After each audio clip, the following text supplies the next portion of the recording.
Okay, start.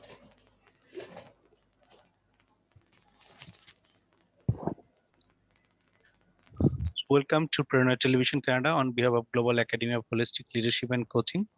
I would like to welcome you for our leadership speaker series. Today is our episode 45, and today's our topic is leadership and self-discovery. We are very delighted that we are having Advocate Ziaur Rahman. He is the CEO of IITM and adjunct faculty of Independent University, Bangladesh. Uh, he has been he has been with us since we have started this leadership series, and he is very knowledgeable. He has a lot of experience in the industry and also in the academia. So let me um, now I welcome Advocate Ziaur Rahman to continue his presentation on leadership and self-discovery. Thank you very much.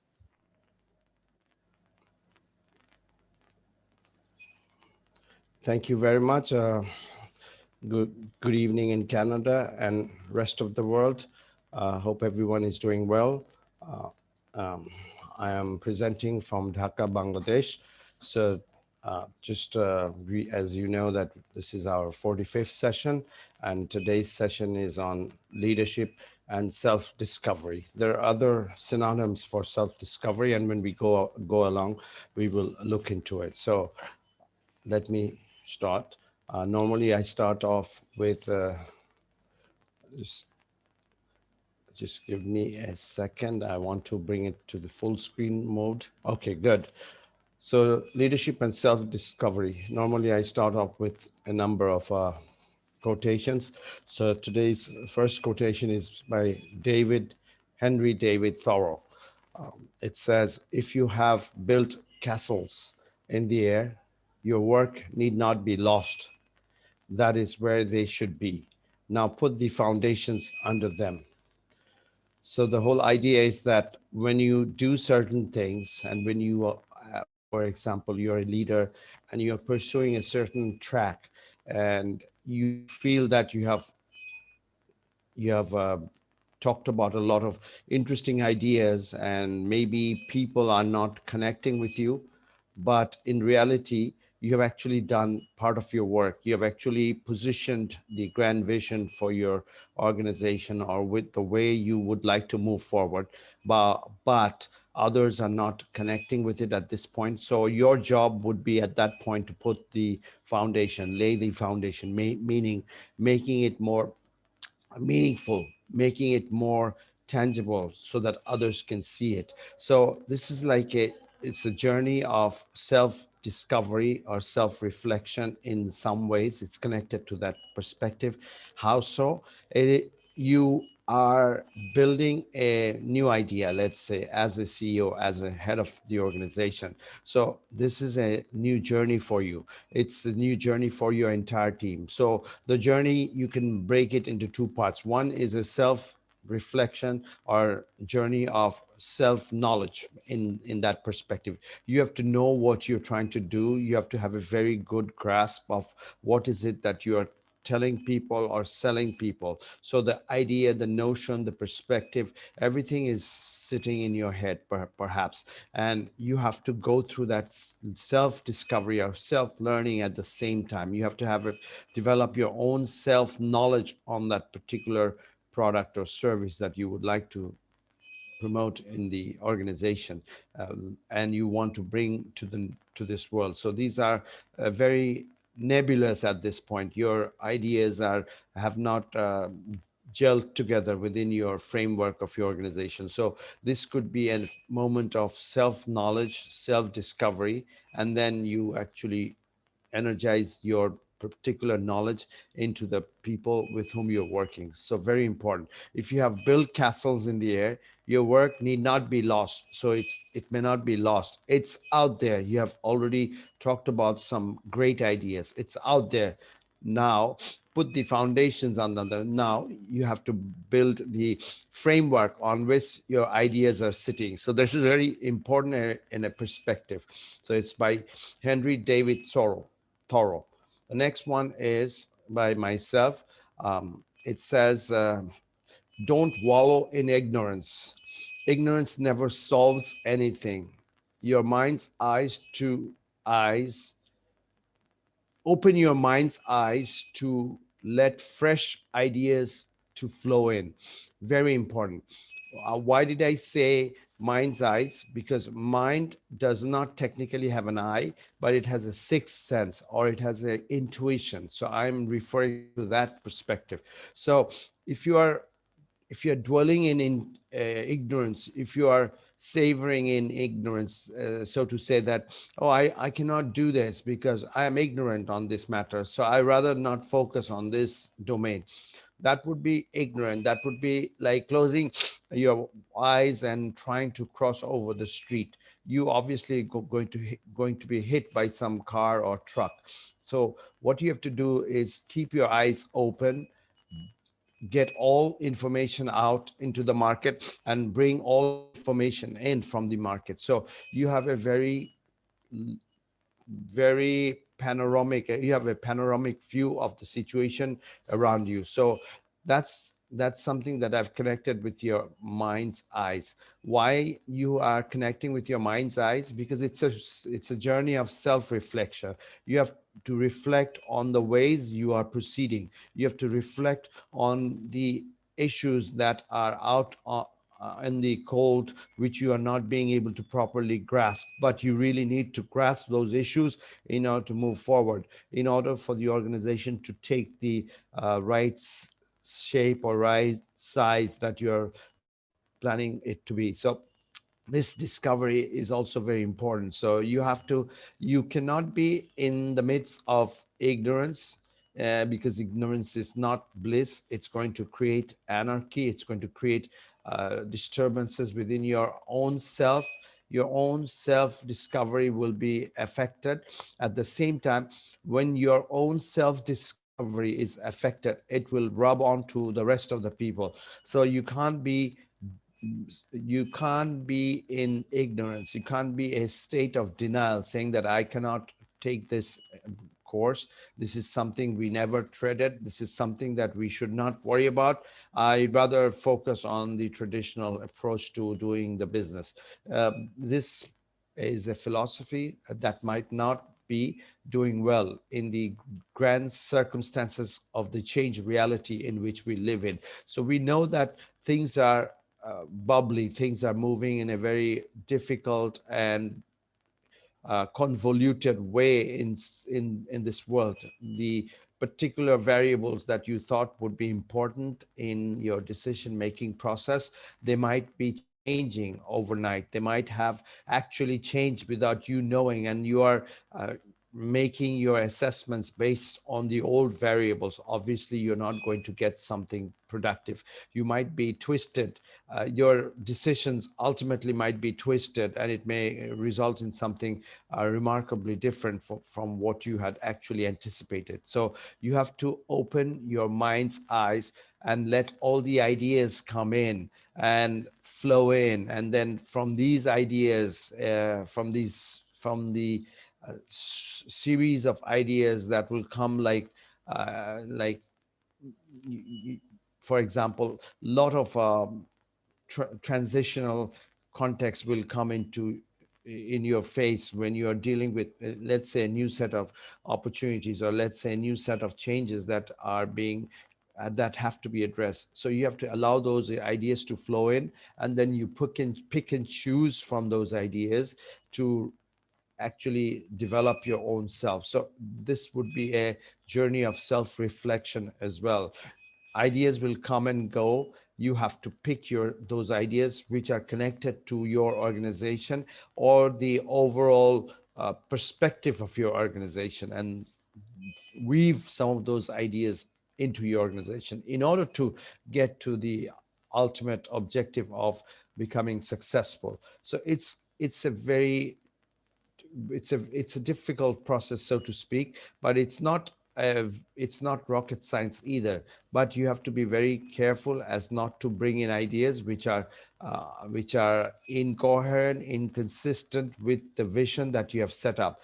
Every single idea would not be good for your organization. If everyone is telling you that as an organization we need to move in this direction and that direction, obviously you will have to set yourself in a calm, collected, composer kind of environment, get all the perspectives from your current people, and then you add those with the additional ideas that have flown in or come in from other sources, and then you actually move forward. So that would be a definitely a required situation in order for you to move to a different level and position your organization to the next level.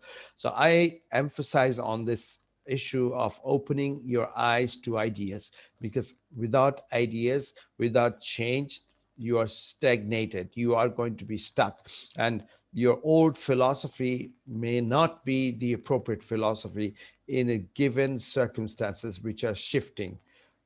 So you have to realize that perspective. It's like you're trying to build a house in an area which is close to a river basin, and the river is eating up land. It's a very very difficult terrain. So you don't want to build your house or your castle next to that type of situation. You have to find more logical, more rational positioning of your building, of your castle, and then ultimately you will have success on the ground. Otherwise it will be a fleeting success, and you don't want to be there.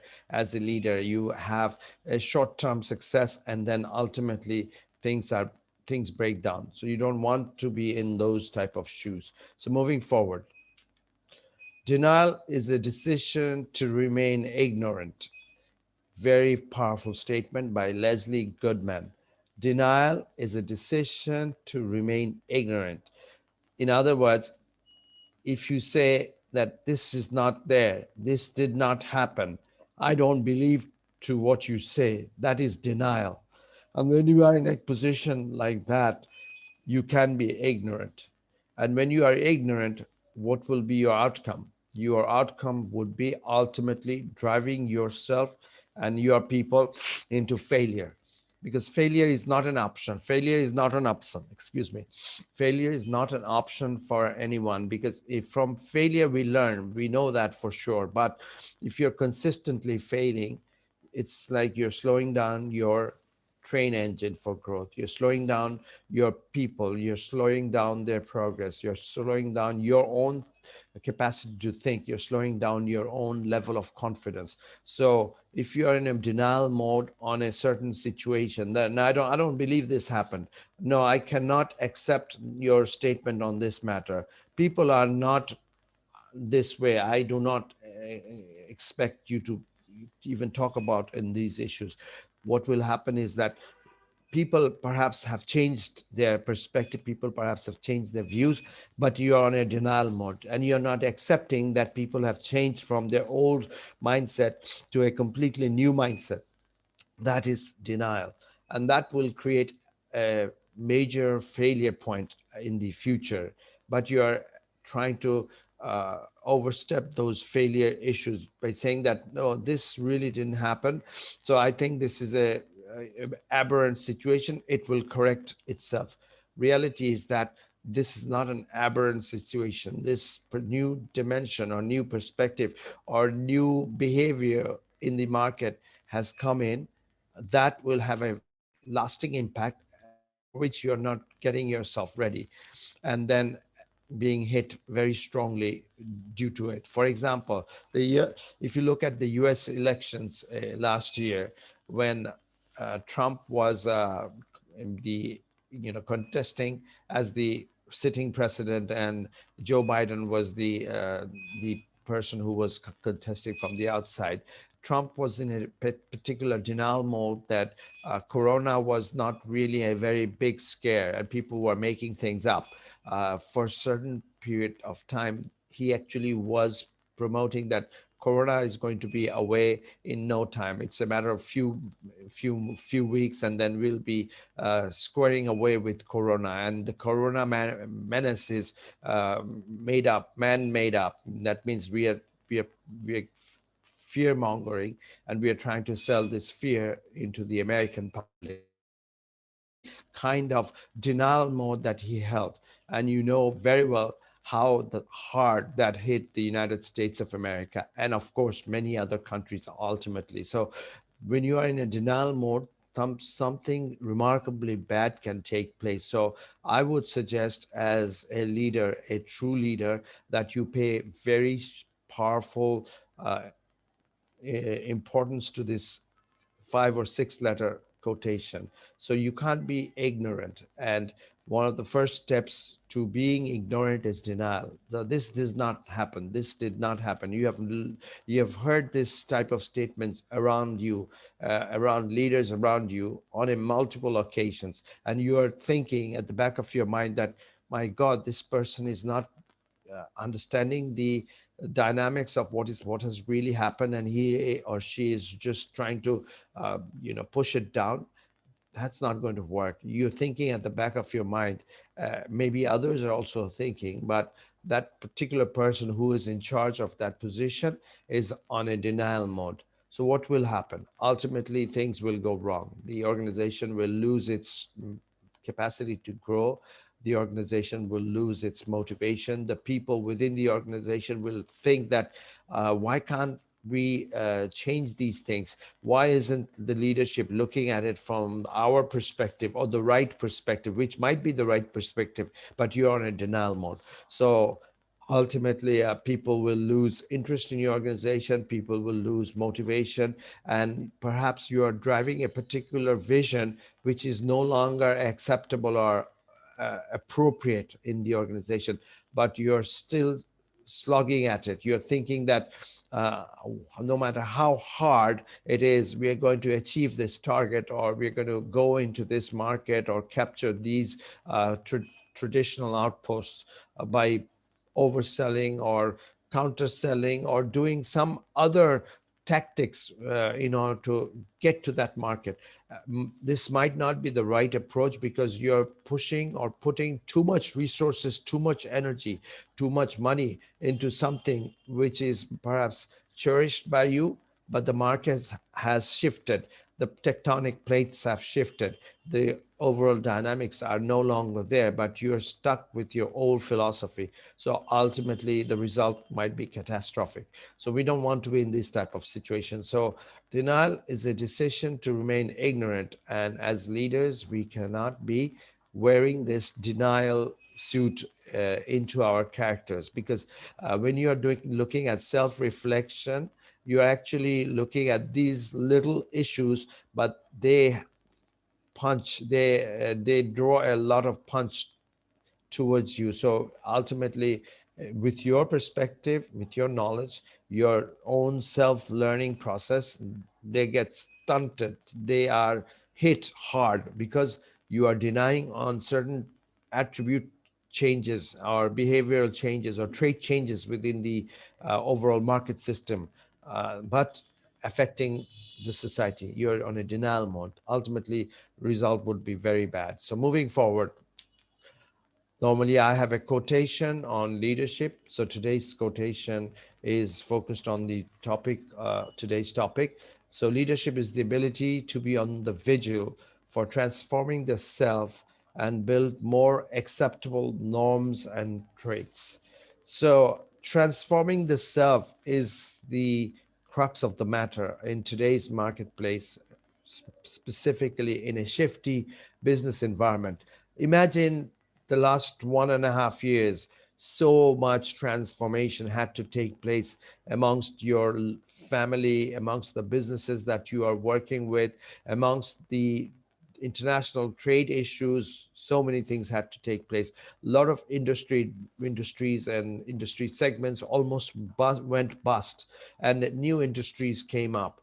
Imagine the tremendous growth of the e-commerce sector. Even 2 years back, nobody could project that e-commerce would be growing at 20-30% a month for a few months. And imagine the from a geopolitical point of view, certain countries taking lead during the COVID situation in terms of economic situation, and certain countries having a lot of difficulty managing their own operations. So this is a constant battle for change. It's always in a move. So in the context of your own self-reflection, self-discovery journey, you have to be building your leadership based on these vital issues. And we had talked about the issue of the denial, that you can't be on a denial mode. So leadership is the ability to be on the vigil, on the lookout for transforming the self. Unless you transform, change yourself, you will not move to the next level. You will be a leader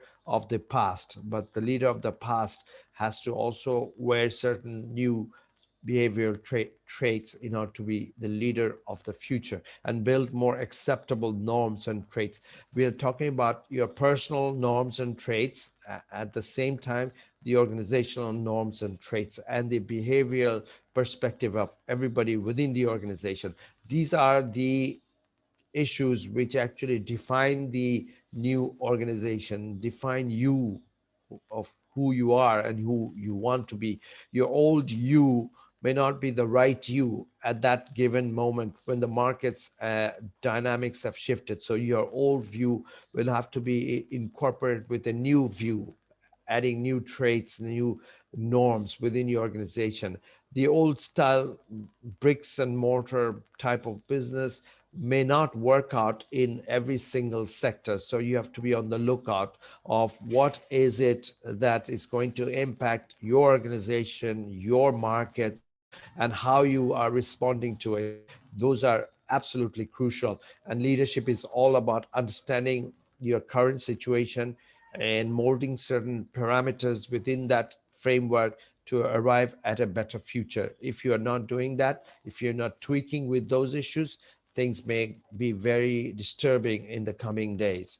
So, as I mentioned in previous slides on leadership, that leadership is not a static position. Leadership is a shifting game. Leadership is a motion of movement. So you have to move your thoughts, you have to move your people, you have to move your dynamics around you, you have to move your systems, you have to introduce new ways of doing businesses. The old businesses that we see that are being hit very hard is not being able to transition to the new business me. Why? The new business me is very technology dependent, let's say, but you were very dominant in the old business me. That means at the old business point, but you were not technology dependent. But nimbler, more faster businesses have come in, more efficient businesses have come in into market, which have squeezed the supply chain, which has squeezed the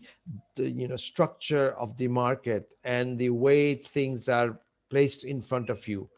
So those are happening things. For example, we know now that laser printing has become a fairly large business globally, and a lot of things that previously you used to order from industrial plants who would be making those equipment for you.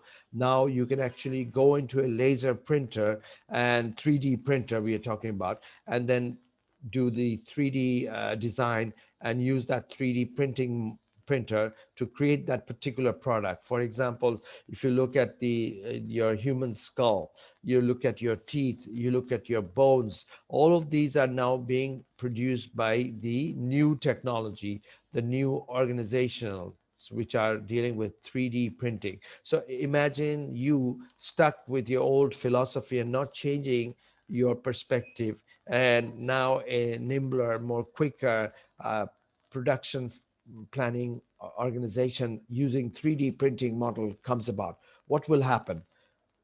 You will be out into the cold in no time, because your production cycle takes, let's say, 2 weeks, but the 3D printing takes only 2 hours, or let's say 2 days. So every time there is an order, you are always beating the other person to the market. And obviously, having a 15-day cycle versus a 3-day cycle, the cost would be probably favoring you. So those are the transitional changes that a leadership has to reckon with on a regular basis. And these are connected with your own self discovery of how you design your internal process. It's not just your behavior, your characteristic traits. We are also talking about the knowledge processes that have to be evolved in order to succeed into the future. In this respect, I would also like to add a very different perspective. For example, globally, I was reading that the military expenditure globally is rising. So big countries are trying to figure out how to reduce their engagement with regards to the number of people that they would be employing within their operational setup. So United States government is going to be creating robot armies, so mechanized robotic armies. So that will probably have a high upfront initial cost, but imagine once the technology is more or less solved, and you are in a production line making these machine robots who would be guarding the US territory, for example.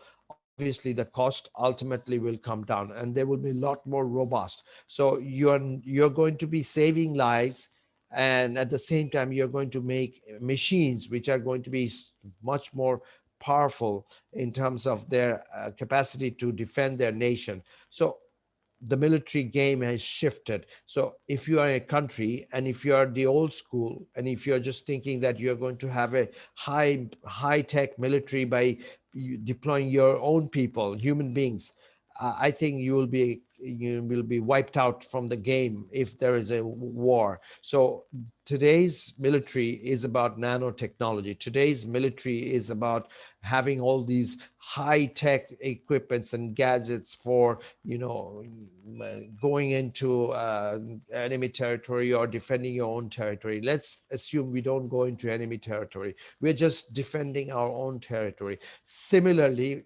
taking the same knowledge from the military, use it into your markets, use it into your product line, use it into your business processes that you have in place currently. Is it the right set of tools? Does it build the right framework for you to be successful? Those are the norms and traits that you have to hit very quickly in order to be successful.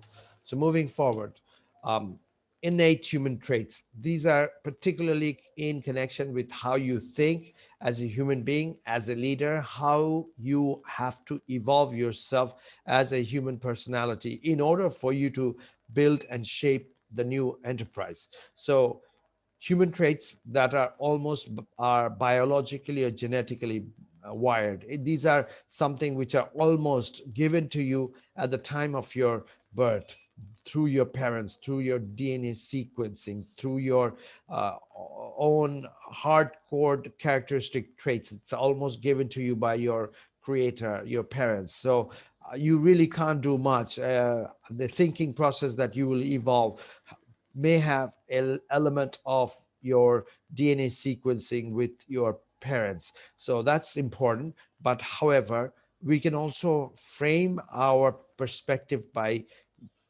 the process of self discovery and self learning. So, innate human traits can be molded. You can change certain components of your thought process, the behavior patterns of your family. You can try to emulate something different by following something remarkably, something which is good for the society or for an organization. You could reflect on those on your own personal journey. You can try to assimilate those issues and try to create the new self. This is something that we had talked about, rebranding yourself in previous slides. So it's sort of like a rebranding process. So you have to be in a constant vigil. You have to know what is going on out in the market. You have to be up on your feet, picking ideas from the market. So be on a constant vigil. You have to adopt the new mindset. You can't be in a denial mode. You can't say that I don't want to hear any of these ideas because I am not open to new ideas. That will destroy you. So you have to be open to new ideas and new mindset. Persistence in switching. You have to be persistently training yourself that if need be, I can switch to a new frame of reference, a new way and a new business process if need be. So this switching mentality should be there. It does not mean that you're going to be switching every willy-nilly. You are going to be looking at these market dynamics very sincerely through a self-discovery model, and then if need be you need to switch, and you have to also ascertain the cost of switching and what impacts it might have once you switch into a new business process or a new way of doing business or a new business altogether. So that is a very important discovery that you have to go through.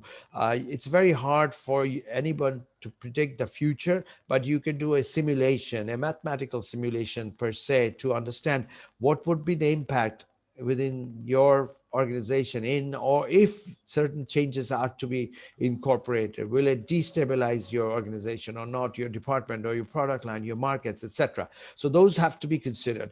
Then you have to reinvent the self, obviously considering all of that, or creating the new norm or the new business model. You have to reinvent yourself. It's not just you. You have to reinvent all the people around you so they are comfortable, they have the new knowledge, the new set of skills in order to attack this new scenario, the new situation. Relearning would be a very strong part of it. So all of these are part of the change process, but they have a strong impact on your innate human traits. Innate means like born human traits. So you have to reflect on your innate human traits, while you have to also try to figure out a way forward, shifting certain of your traits. You can't truly change your you who you are as a person. For example, if you're very detail oriented person, you can't be really changing yourself to a larger extent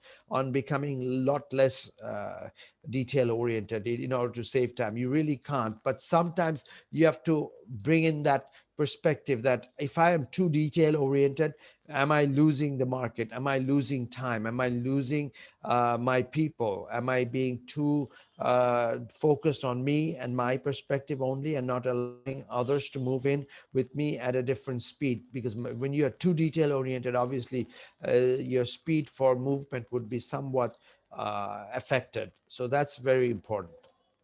So moving forward, knowing yourself, like Socrates, know thyself.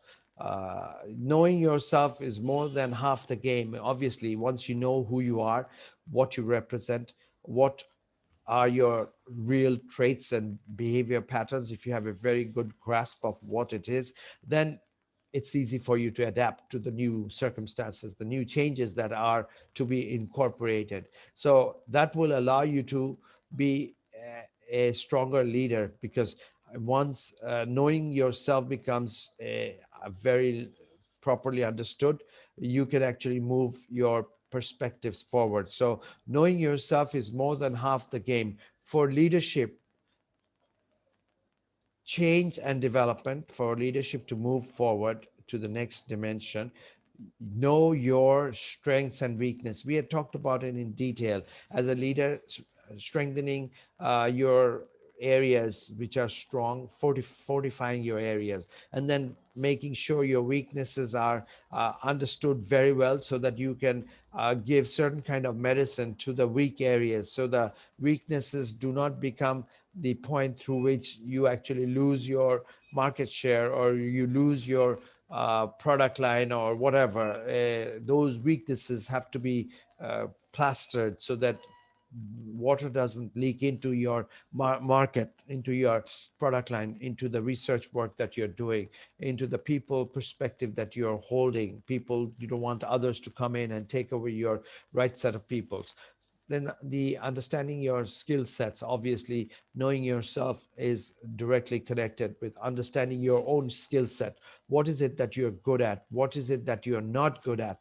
The things that you're good at, you can sharpen them. Things that you're not good at, it's like the weak issues. You have to find ways to build your bases, build back your bases. Maybe they are frayed and tattered, so you want to maybe educate yourself, do a training process, go back into self-discovery and learning mode, get a lot of information in from the industry, get consultants in and advise you, and that's how you can actually design your new skill sets that are required to be successful.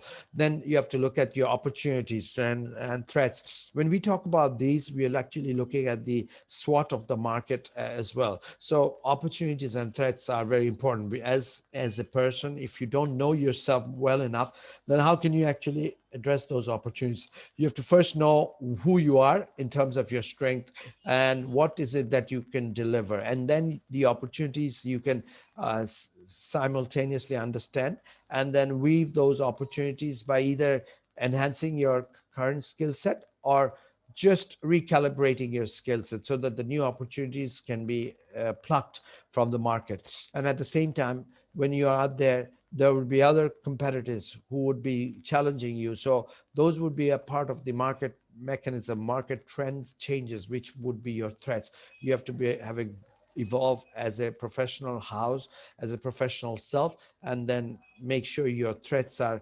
negated by either high end strength of your product and services, or your effective business process, or your effective business model by having a superlative people management dynamics within your organization. And at the same time, you can nullify your threats in the same way. So contribution potential given your skills, basically your contribution potential given your skills. What is the totality of contribution that you can actually pledge for this organization? And given that totality, what type of skills that you have? So basically, one feeds the other. Ultimately, it all boils down to what type of skills you have, and then what type of contribution that you can bring forth onto the table. That's what it is. You have to be very focused on. And then your ability to change and transform. Changing yourself is a very constant process in any leadership journey. So knowing yourself, transforming yourself, all would be an almost a recurrent matter. You can't change colors every day. We know that you're not like a chameleon, but you have to pick moments where major decisions are to be taken with new set of tools or new set of market dynamics.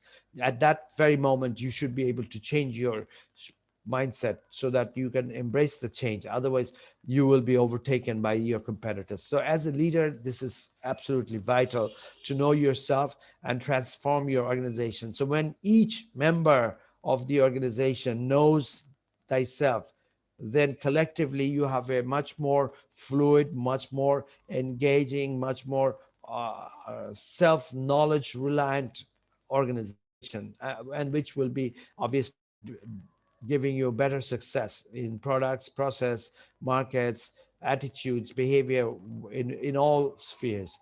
So I would say a good effort should be given on knowing yourself, on the self reflection and self discovery journey. Extending leadership, we had talked about these in detail. So obviously we will be promoting this new culture of positive culture, that things can change, you have to embrace change.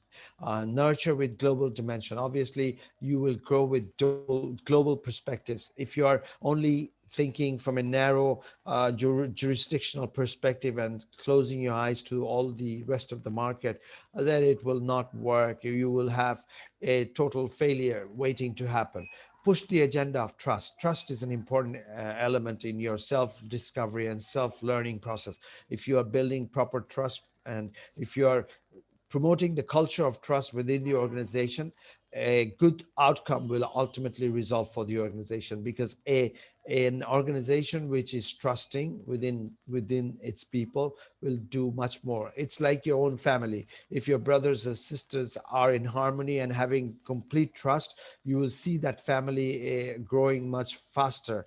Each one will support each other, each one will feed on to the other. So the strength component, the web of total strength would be so much fortified, so that trust will be able to develop your strength areas. It will be able to challenge your uh, your weaknesses and develop new constructs so that your weaknesses become your points of strength in the future. And those trust will also help you to recalibrate the market potential by looking at the opportunities and threats of the market. Embed a win-win strategy, which is in connection with the positive culture. Positive culture is nothing but embedding a win-win strategy. Yes, we can do this. Yes, we are charged. We are mentally prepared. We have the technical know-how, etc. So we have to be having that type of spirit on the ground on a regular basis as a leader. So if you're a leader, you must be pushing those agendas. You must feel and sense this confidence within yourself, within thyself, and then you must make sure that that confidence is radiated out into your market. It kind of, you can see that flow, the glow, the illumination of confidence. That spirit has to be into the market. And last but not the least, you have to be adaptable to the market. You have to change things, you have to tweak new ideas. So being adaptable to the market would be very important. Certain industries, adaptation is crucial. The IT industry, things are moving at a breakneck speed, so new transformations are coming in on a regular basis. So in that industry, adaptability would be taking a very strong perspective. Whereas maybe in the industry which are dealing with very mundane products which do not change overnight, for example, the steel industry, the cement industry, the more or less the structures are there. Only thing, the machines would maybe need to be redesigned, and that doesn't happen over every 6 months. It may take few years for the new technology or the new machine process to come in. But as we go into the fourth and fifth industrial revolution, I think some of these issues will actually speed up. So the previous machine cycle change was, let's say, 10, 20 years. Now it might be slightly different. It might be slightly different. So very important an issue. How you adapt to the market depends on the market itself. But as a leader, you have to extend all these issues onto the floor, onto your own behavioral and norms, so that the success is not shifted. It is within your grasp. So moving forward, do's and don'ts in self-discovery. We talked about it, so I'll just quickly go through this. Allocate reasonable time in understanding yourself. If you are not spending time in knowing thyself, you will not know yourself, because who you are, what you represent, you have to reflect on it fairly sincerely, allocating time. So if you are very quick in trying to figure that part out, then you will probably not have a good discovery. So that will affect you, that will be affecting you. So spend time in reasonably understanding yourself. Project, spend time envisioning for a better self. Also, once you know who you are, you have to also kind of recollect or uh, create the pattern and the process in order to be a better self. So where you want to be as a human being, where you want to be as a leader, where you want to be within the organization and your team, that you have to design. So what would be the psychology or the organizational culture of your team 2 years from today or 6 months from today? That type of modeling, that type of assessment you have to do as a leader. Because if you don't do, if you're just doing a 9 to 5 job, not realizing that certain behavioral traits are so important for success in this industry, and you're not inculcating those views into the market, then you will ultimately set yourself for failure. Project the self onto others. Once you know who you are, obviously you need to project yourself. If you are absolutely confident as a leader that now I'm ready to throw in my towel into the game, your thoughts and your vision, you need to take that journey, if you need to take that leap, if you just hold on to the ideas thinking that I will just change myself and I'm sure others will follow me by just looking at my actions. No, you will have to convey these messages. You'll have to show them, you'll have to sit with them, you'll have to brainstorm with them, and that's how your journey for success will actually take place. And what are the don'ts in the self discovery of our self learning process? So one is spend enormous time in self discovery. Basically, these are synonymous terms: self discovery, self learning, etc. So enormous times, if you're spending too much time, then obviously we know that time is money and you are cutting on your time, because you're only having 8 hours of work week. So if you're just in the, let's say, a spiritual journey to understand yourself while you're the CEO of a big organization, you will not achieve much. You have to also attend to the daily affairs of the business. So you might take vacations and work vacations and brainstorming vacation tours with your team management, top management. But if you're doing that on a monthly basis and going out for 5 days and try to reflect on who you are as an organization, where you want to be as an organization, quite regularly, things may not work out as you had planned. It may even backfire. So you have to be able to understand what is that dynamic that you have to evolve, you have to build for your organization. So don't spend too much time there, but spend a reasonable time. Push for reaching certain viewpoint. If you feel that you have gone through the self-discovery journey and now you think that you have it all set and squared in your head and you are pushing people, that would be very dangerous. You're like bullying your thoughts into somebody else's mind. That may not work. You have to allow certain perspectives to seep in. They have to slowly frame their new self based on the new self that you're developing, you're designing. This is very difficult, and you can't expect everybody to move in, marching in the same spirit, same gusto that you are in. There would be people who are very bright. They might have 10 different ideas, and they might take certain time for them to come together to the new sense that you are trying to promote in the market. So this is very important.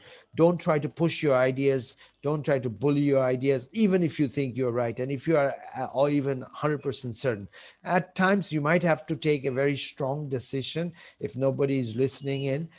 But if nobody is listening in, then there's something that you are doing wrong. You might have to change your communication strategy. You have to reflect on those issues and then move forward. So don't push your viewpoints into the market, into your team, unless you are completely satisfied and unless you get some traction from the market. If you get some traction from your people, then sometimes in order to accelerate the change process, you can push some ideas in and make them sticky within your organization. You don't want to make abrupt judgmental assessment. All of a sudden you come in and the way you did your business in a particular way, you come and throw that out the window and you propose a new way. You don't want to do that on even a occasional perspective.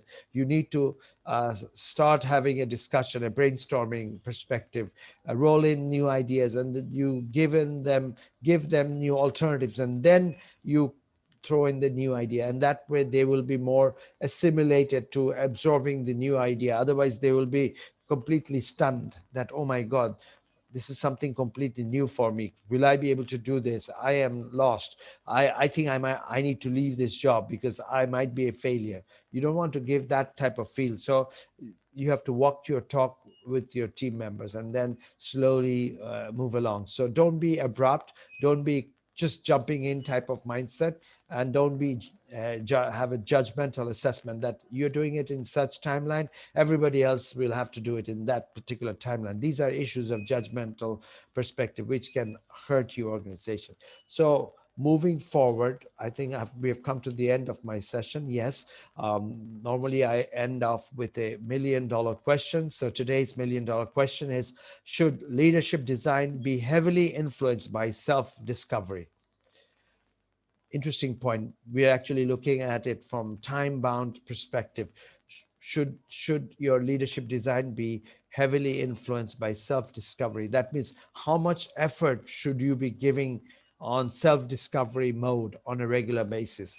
As I mentioned in my previous slides, you have to make a balance. You can't be putting huge effort in your self-discovery learning and almost trying to learn and relearn things on a regular basis. It might not be very effective. If you're a political leader and if you're changing your game on a regular basis, then people will lose their thought process on you. People will lose their confidence on you. So you have to be sticky on certain principles at times. Similarly, you have to be sticky in certain ways that you do your business at times. But at the same time, you have to weigh in what amount of energy you will have to put in to transform the new you to the new you.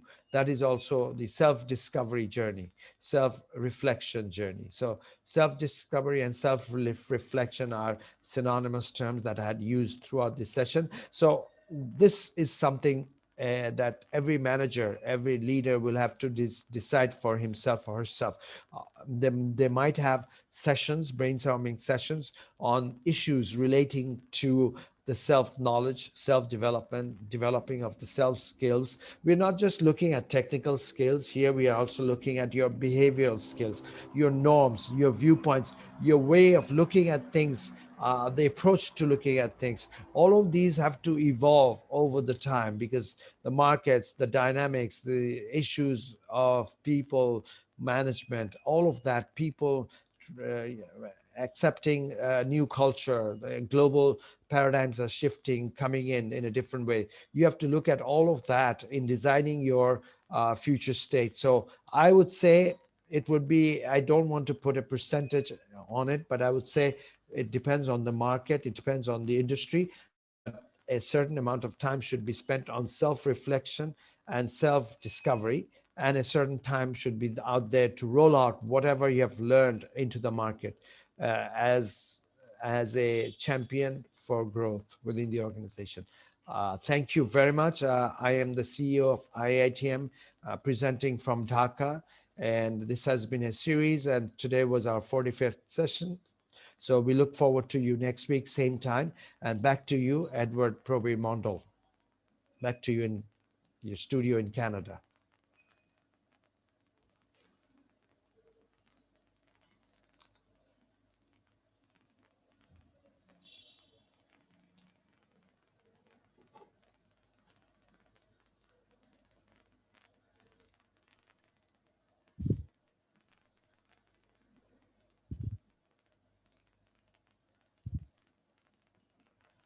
You can proceed, Edward.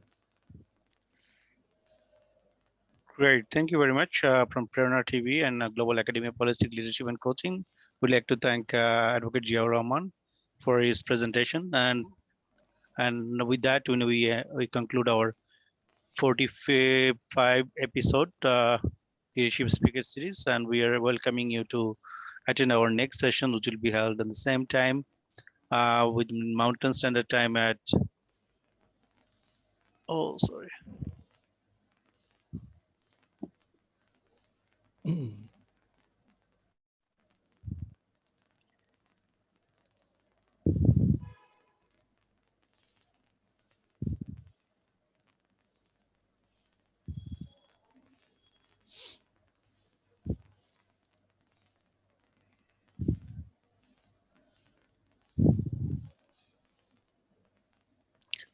So, so you can see our Mountain Standard Time at 9 p.m. on Wednesday, and Eastern Standard Time at 11 p.m. And in Dhaka, Bangladesh is at 9 a.m. and on Thursday morning, and Indian time at 8:30 p.m. on Thursday morning. Thank you very much. I, Take I care. believe it would. I believe it would be the 12th May in Canada, and it would be the morning on the 13th in Bangladesh.